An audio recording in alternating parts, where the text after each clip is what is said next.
نبی صلی اللہ علیہ وسلم نے یہ بھی فرمایا کہ ایک شخص جو ہے وہ آگے ذکر ہے کہ یطیل السفر، بڑا لمبا سفر کرتا ہے، اشعث اغبرا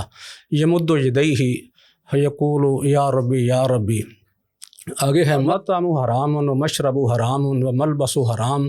و غذی بالحرام فانا یستجاب لہ کیا فرمایا ایک بڑا لمبا سفر کرتا ہے، یعنی اس میں اشارہ یہ تھا کہ دور دراز کے علاقے سے حج کے لیے مکہ پہنچتا ہے اور اس کا جو ہے وہ جسم سارا جو پورا گندہ ہوتا ہے، یعنی سفر کی صحبتوں کی وجہ سے، گرد و غبار کی وجہ سے،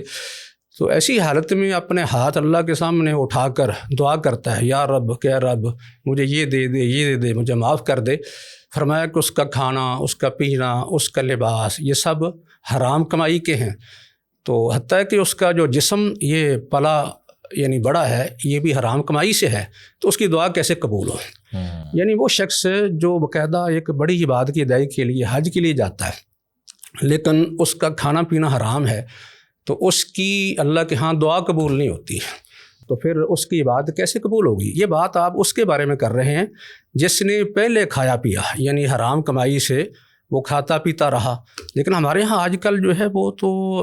نوعیت جو ہے وہ یہ بن گئی ہے کہ بعض لوگ جو ہیں وہ عین حج کے موقع پر دوسروں کے مال سے باقاعدہ حج کرتے ہیں، جس طرح کہ آج کل سرکاری سکیمیں حج کی چل رہی ہیں،